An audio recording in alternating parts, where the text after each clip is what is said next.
I accidentally unleashed something terrible at Ohop Lake, and I fear it's still there.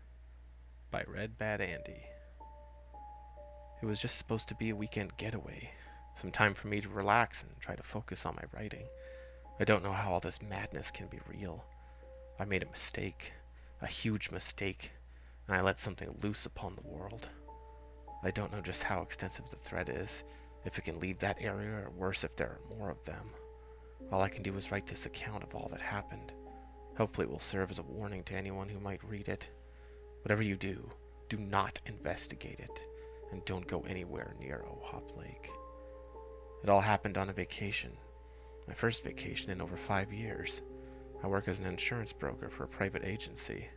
Unfortunately, because of how invaluable I was to the company, as they put it, I was always on the hook for extra hours of work and near constant overtime. I had many weeks of little to no time off and no time to work on any of my hobbies or interests like the novel I had been chipping away at writing for the last several years. It also meant that longer periods of vacation were a non-starter for me. Chance and honestly some bad luck led to this arrangement in the first place, and perhaps that was a portent of how things would go from there. The bad luck was a health concern that may have been caused by how long I had been working without any time off. Turns out my brain literally couldn't handle the burnout. I had suffered a minor stroke and was forced to go on medical leave, which led to a rare thing I had not had in ages: free time. Granted, it was for recovery purposes, but because of the severity of the health implications, my work allowed me a larger chunk of time off for once. I decided to rent a cabin by the lake and get to work writing the novel that I had been working on for years. Despite never having time to write much, I had a lot of ideas that I was excited to finally be able to put to paper, and an entire week to do so. I arrived early in the morning on Saturday and was pleased when I saw the beautiful vista that stretched out before me on the drive over. It was a long trip, but the area was amazing, and Ohop Lake was a spectacular sight, with clear blue waters, a beautiful panorama of forests, and generally amazing sights to behold. I parked near the cabin and saw it for the first time. It was fairly small, but honestly, that was perfect for me. A nice cozy cabin to get some writing done. It was just what I needed. I grabbed my suitcase, which just contained a few changes of clothes and toiletries, and my laptop case, which would be the thing that hopefully occupied the majority of my time. I checked my phone to find the message I had received from the Airbnb owner and found the code to get my key. I was glad I saved the message as a PDF to my phone since I was unable to get back into my inbox. It seemed one big drawback here was that there was no reception for phones or data. Walking along the driveway toward the cabin, I saw 2 other lots nestled in the trees to my left and right. It looked like I would have neighbors. I got to the door and found a key box near the door. I plugged in the code and tried to open it, but to no avail. I tried 3 more times, but the thing appeared to be stuck. I checked my phone again to verify the number and tried again, but still nothing. I immediately thought to call the owner, but realized I had no service. I slumped my shoulders in frustration, thought I might just have to go back home and get a refund when I heard someone calling me from behind. "Excuse me, I think you need to hold the last button down while you pull the latch. Their box keeps getting stuck, and I've seen guests leave before because they couldn't get in."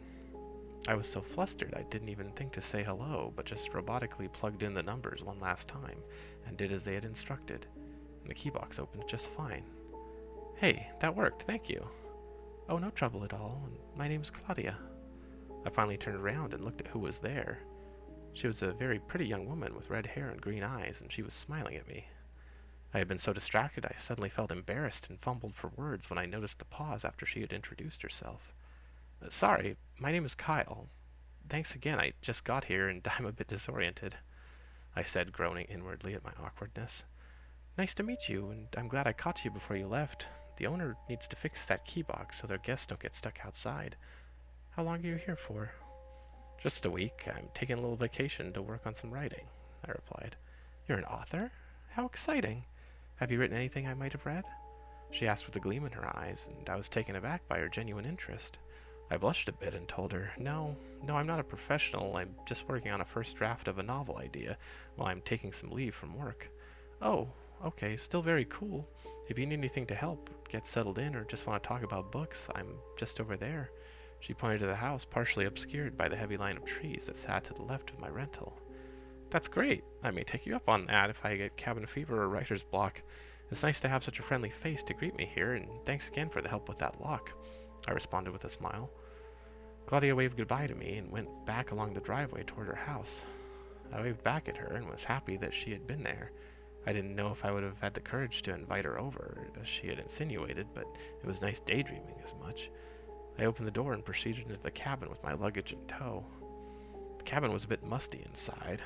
I was not sure how long it had been since the last guest was here, or indeed how often it was cleaned. It was not strictly dirty, just a little dingy and dusty, like the space had not been disturbed in some time by guest or owner. There was a nautical theme in all the decor. On the walls and furniture were pictures of fishermen, sea creatures, and boats. I thought it was a little on the nose, but cute. Moving further into the cabin, I saw a small bathroom where I dropped off the few toiletries I had brought. There was a bedroom off to the left of the hall and a small kitchenette straight ahead. Finally, there was a small living room to the right with a fireplace, a chair, and a sofa, and through the fine glass sliding doors there was a patio with a stunning view of the lake, which I knew at that second would be where I wanted to do most of my writing. I opened the sliding doors and was greeted by a soothing breeze flowing in from the coast of the lake. I felt better already, and I left my suitcase on the floor in the living room, took my laptop and placed it on the patio table, and sat down to get to work on my novel. I felt like no time had passed, and if I had not been for the orange gleam of the setting sun, I would not have known just how much time had passed. I had been sitting here almost all day with hardly any breaks. I realized I was starving and knew that as nice as my focus was on my book, it was also a bad habit from the work grind to be so hyper-focused. I forgot to take breaks. Now that I was going to be losing natural light soon, I resolved to get something to eat. I realized I had forgotten to pack any food, so I searched through the kitchen to find something. There was not much to speak of, just some canned soup and a box of soda crackers. I figured that would suffice, and tomorrow I would drive back the few miles toward the nearest town that I had seen a grocery store in. As I was eating my soup in silence, my eyes drifted toward the lake. The sight was amazing, and it looked like the sun was sinking down into it as the rest of the daylight receded from view. I sat there contented by my progress for today and looking forward to the rest of my vacation. I was about to get up and head to the living room to grab my luggage when I saw a large gout of water, almost like a miniature cyclone, appear near the center of the lake. Almost as soon as it appeared, it vanished. I rubbed my eyes in disbelief and wondered what I had just seen. As I continued to look on, I thought I saw a strange mist coming off the water, and there was an incredibly brief flash of light in the air near where I saw the ascending moon. It was a very mysterious and captivating sight, but also slightly disturbing, and I did not know what to make of it. I decided not to worry about it and write a bit more in the living room before going to bed. I settled in and turned off the light. As I lay there waiting to fall asleep, I noticed there was a host of pleasant ambient sounds. The rhythmic buzzing from cicadas, the occasional croaking of frogs in the distance, and what sounded like an owl hooting in the dark were just a few. I remember waking up at some point that night around midnight. It was oddly silent and the previous ambient sounds were gone. I was about to fall back asleep when I heard something new. It was faint, but noticeable. It sounded like wind chimes striking together at irregular intervals. The sound by itself would not have been too unpleasant, but there was an odd timing delay between the sound that seemed unnatural. The worst part was the strange pressure in the air that made my head hurt in the intervals between the chiming sounds. I tried to ignore it and go back to sleep, but it was impossible, and if anything, it seemed to sound more insistent the more I tried to ignore it. I pulled a pillow over my head and tossed and turned for another few minutes before I decided to get up and see what the source was. I hoped it had a source, and it had not been some weird ringing in my ears that was going to herald another stroke. I was supposed to be taking it easy, but today almost felt like a work day with how much writing I did. Despite the concern, my curiosity won out, and I set out to find the source of the strange sound. It was pitch black inside the cabin, and I fumbled around for the light switches so I could see. Before I found the hall light, I caught a strange source of light outside and realized there was an odd phosphorescence coming off the lake itself. I speculated it might just be a trick of the moon, causing the odd glow to the lake itself, but I had not seen this particular spectrum of light before, so I was not sure. I switched on the hall light and closed my eyes against the sudden change from near total darkness to light. In the moments my eyes were closed, my hearing was focused, and I heard the rattling, chiming sound again, very faintly. This time it was clearer and sounded like it was coming from below, something in the floorboards, perhaps? I thought this was especially strange, since the sound conflicted with anything one might expect to find underground. Chimes normally need wind to make sound, yet the more I listened, the surer I was that it was coming from something below the cabin. I thought I had isolated the spot under the cabin where I heard it the strongest. I remembered seeing a small access point to the panels underneath the raised patio and decided to see if there might be a crawl space or something I could use to check, so I wouldn't have to remove the floor panels and get in trouble with the owner if my deranged midnight search turned out to be fruitless and mundane. I stepped outside and was assailed by the bitter chill in the air. I regretted not having put my coat on, but I realized I had left it in the car, so I hurried over to the area by the patio, and to my luck, after shifting a small panel over, I found a crawl space I could use to climb under and check. As I was about to head in, suddenly I fell back and almost jumped out of my skin when I was surprised by a small family of deer that were standing nearby, shockingly close to where I stood. I had no idea how they were this close without being frightened off, but they looked like they were in some sort of weird trance and didn't seem to care about me. Maybe they heard the sound too. I bent down and pushed myself into the crawl space. The sound was getting very loud now, almost as if it picked up speed and volume just by me getting closer to it. I started regretting the small adventure when I slowly crawled through a damp, frigid tunnel of old spiderwebs and rotten detritus from whatever things chose to live under the cabin here. The sound was practically hammering in my head now, and I was concerned that the audible assault might cause actual harm to me. I had come too far at that point, though, and after searching and scratching through the darkness, I felt something different. It felt like a small box of some sort. It was very surreal. The box felt warm to the touch, and as I grasped it, the chiming sound that was so insistent I thought my head might burst completely stopped. I started to crawl backward out of the crawl space to get a better look when I realized the faint pulsing was not gone entirely. It had quieted down when I touched it, but was slowly coming back to life now. By the time I emerged from the crawl space and dusted myself off, the chiming was back. I brought it under a light so I could see what I was dealing with. It was a strange-looking box with very impressive hand-carved designs of various sea creatures and a hook and clasp that seemed to be made out of some sort of marine life teeth, maybe even a shark or something. It seemed to be hand-carved out of some sort of ivory, though the color and texture seemed slightly off, and I couldn't place exactly what it was made of. I unclasped a small hook and tooth, and the lid opened slowly, revealing a strange object. It looked like some sort of tuning fork, but it was made out of a substance that looked like it was a composite of both alloy and natural sea coral. The item was fascinating, and I wondered who had put it down here and why. Also, why it was making that odd sound. It had a chime to it, but I had no idea what force had enabled it to make that sound.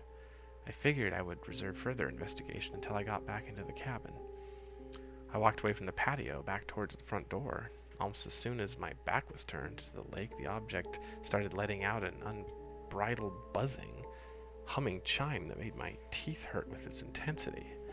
I turned around and felt an odd compulsion to be rid of the thing, but I noticed as I walked back the other way toward the patio, the intensity lessened, and the chime became softer and more soothing as I walked in that direction. This behavior was very strange, and I soon realized that somehow the small object was changing its sound and frequency depending on how close or far away it was from the direction of the lake. I tested the theory one more time, and sure enough, when I walked away from the water, it whined and protested, and when I walked towards it, it only emitted a soothing chime. The thing was fascinating. It functioned like some sort of divining rod, but how it produced those sounds I could not determine. I was so tired I stepped inside and thought I might be able to deal with it tomorrow, but sure enough, even when we left outside on the patio, it still chimed endlessly, as if wanting to go towards the water. Then I made a fateful choice and decided to take the thing and walk towards the lake. As I got closer, the pleasant chiming sound continued. There was an odd pulsing feeling I noticed while holding it. The thing felt unnervingly like some sort of heartbeat. I finally reached the water's edge, and the strange device was thrumming with unseen energy. I noticed new sensory evidence as well. The thing was glowing with a faint lambent light. I looked up from the object in my hands and out towards the lake, and to my shock I noticed the same light coming off the lake's waters. I started to feel worried about holding this strange thing. Maybe it was some sort of radiation and I was going to get sick from it. This type of glow can't be natural.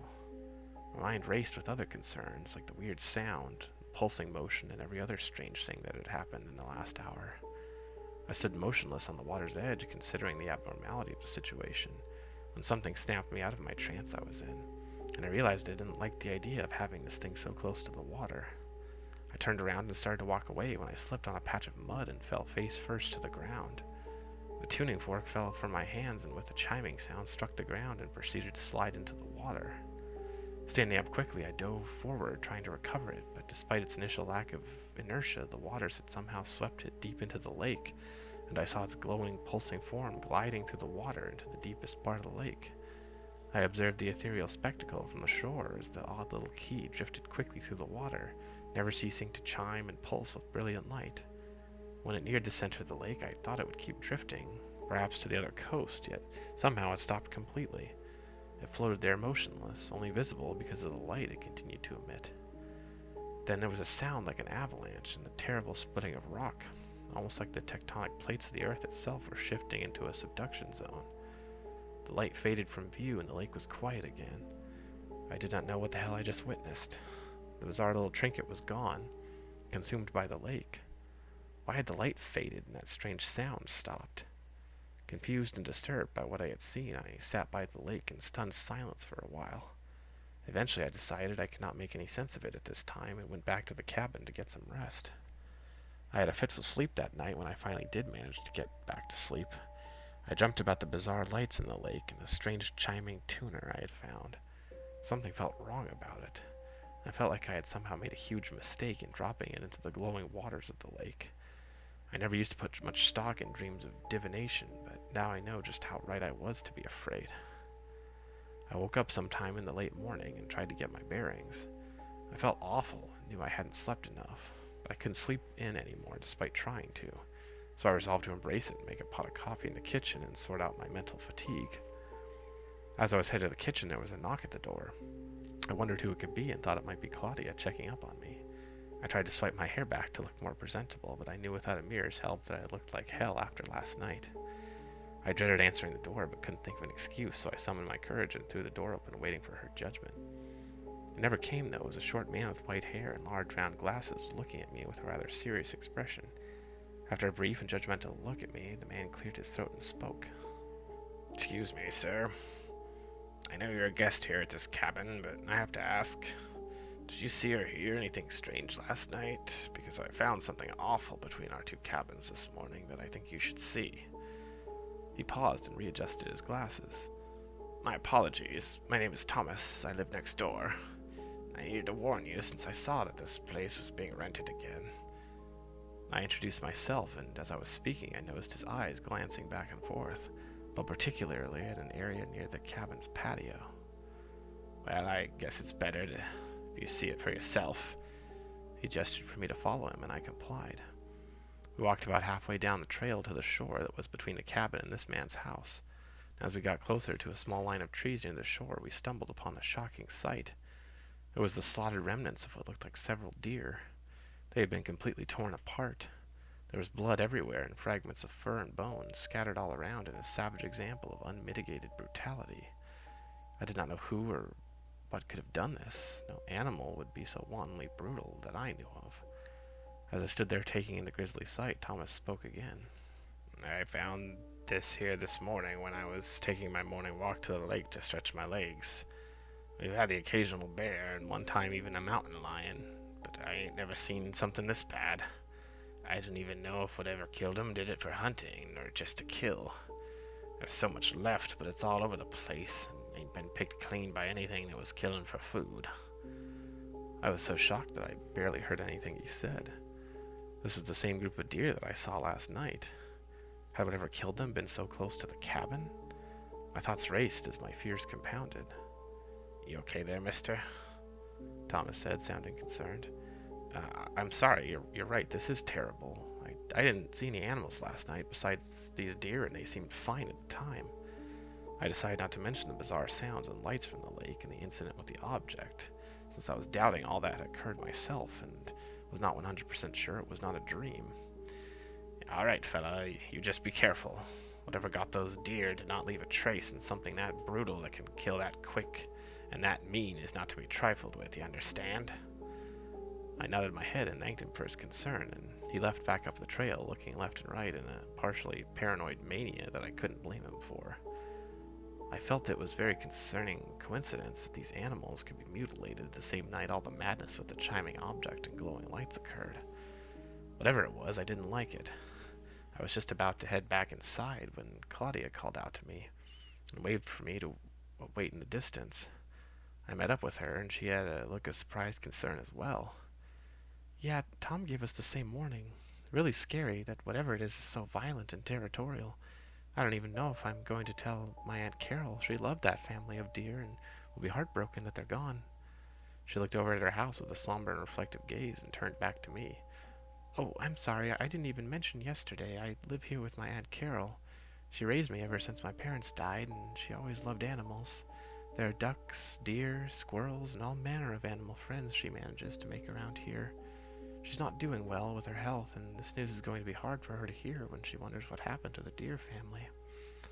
I'm so sorry. Is there anything I can do to help? I asked, not really knowing what I was doing. No, it's okay. It's nice of you to ask. Just please be careful, and holler if you see or hear anything strange.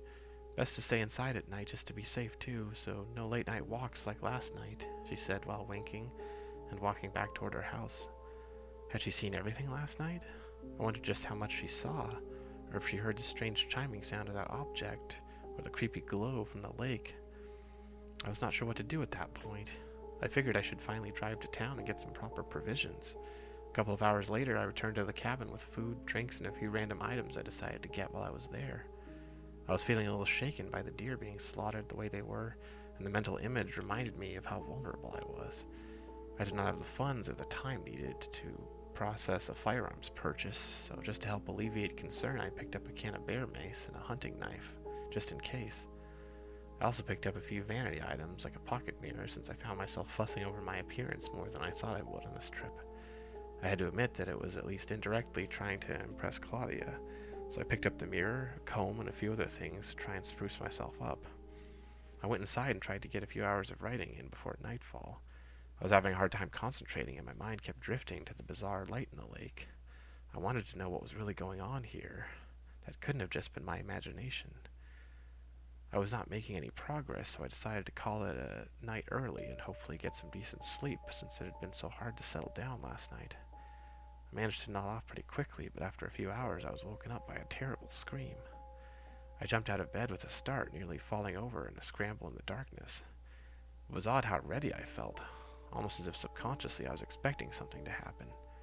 I raced outside with a flashlight and bear mace, wearing only my boxers and a t-shirt. I had forgotten the knife, but there was no time to look back now. It was cold, and I regretted not getting dressed, but if someone needed help urgently, my modesty and comfort didn't matter. I looked around trying to find the origin of the scream, and when I took a glance in the direction of the lake, I was horrified to see an eerie miasma of fog gathered around the shore of the lake, and upon closer inspection, it appeared to be the same lambent color of the lake that night. I knew whatever was happening was related now. I paused for a moment listening, and I heard the shattering of glass and the sound like breaking wood. It sounded like it came in the direction of Claudia and her aunt's house. I burst into motion, sprinting over, nearly tripping on the dark pathway. I had to get there quickly. Something was happening there, something bad. When I got to the house, I saw the back screen door was torn off the hinges. The back door proper had the glass pane shattered, and there was a horrible-looking rend in the door, like massive claws had been raking at it. I gripped the bear mace tighter in hand and suddenly felt that it wouldn't be enough for whatever this was.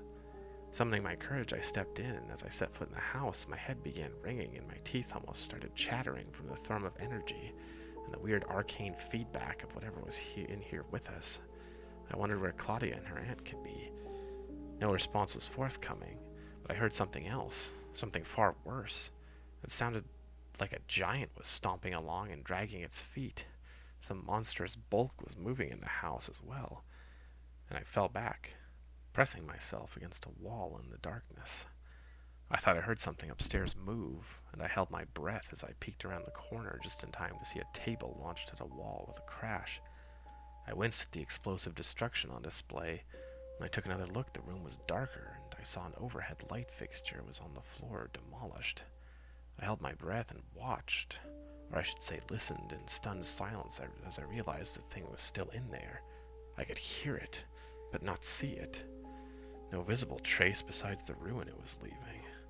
But the sounds were terrible, and I felt the pulsing pain in my head as I heard a faint chiming sound.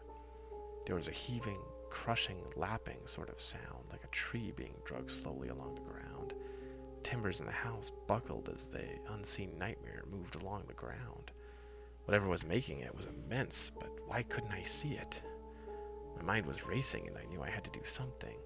I was terrified to proceed, but I had to try and see if Claudia and her aunt were safe, and even if I could just distract the thing, whatever it was, I might give them time to escape. My planning was cut short when another sound came from upstairs, and I heard a smashing, charging sound, and the banister on the stairs cracked off with tremendous force. I swallowed hard and rushed from round the corner up the stairs after the unseen nightmare. I arrived just in time to hear Claudia screaming. She was wailing and crying, and I could see why.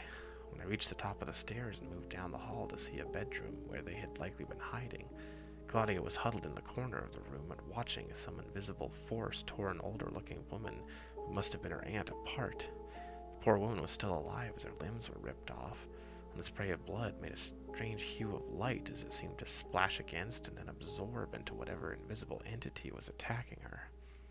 I ducked back, sitting down next to the door frame and trying to breathe and focus through a madness of what was going on. If I didn't act soon, Claudia would be next, so I grabbed a splintered piece of wood from the banister and threw it down the stairs as loudly as I could. There was a pause in the creature's motions. A terrible moment passed with a disturbing silence. The only sound now was the hushed but choking cries of Claudia as she tried to hide from the thing that had claimed her aunt. I thought my distraction may have worked, but I wanted to look carefully to see if anything in the room was moving, to try and tell where the thing might be standing.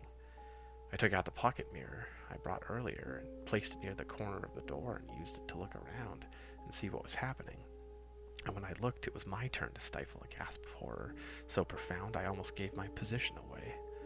Despite its previous invisibility, some trick of reflection worked to reveal the thing's true form, and my heart almost gave out having to take one glimpse at the thing.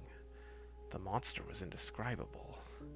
In its horror and utter alienage, a writhing mass of clawed forelimbs, useless vestigial tendrils or feelers, and large tube-like appendages growing out where its eyes ought to have been, and all shrouded by a haze of that horrible, deathly light seen from the lake in that artifact.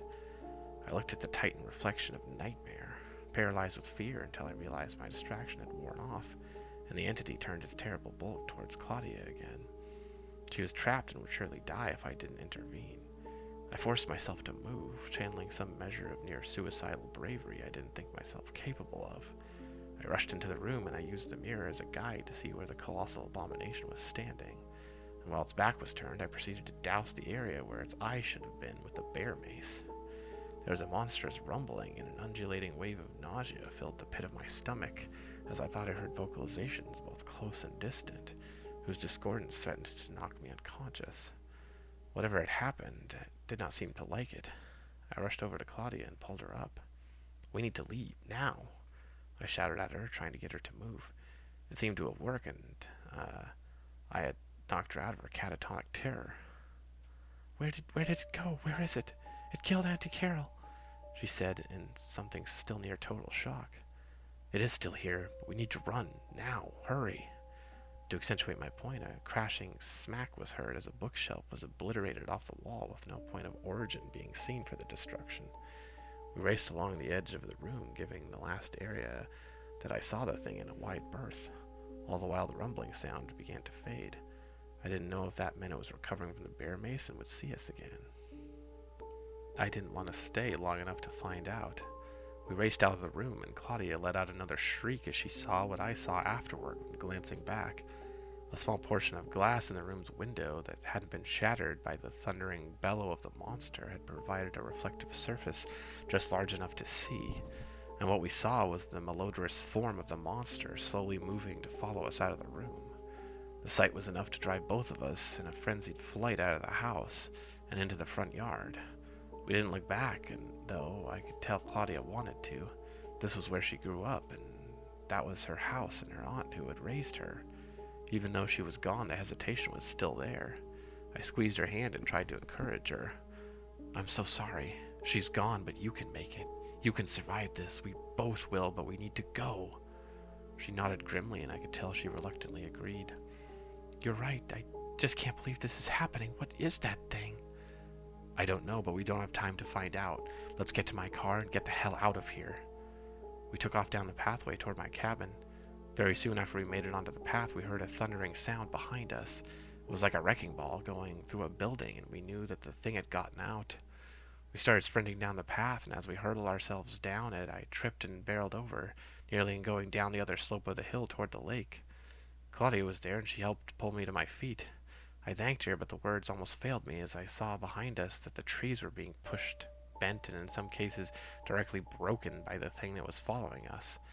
Still no sight other than the breaking and twisting of trees and the awful surging, sliding sound to accompany the sheer destructive force of the monster. We made it to the car, but my heart sank when I realized the keys were inside. What is it? Drive! Come on, let's go!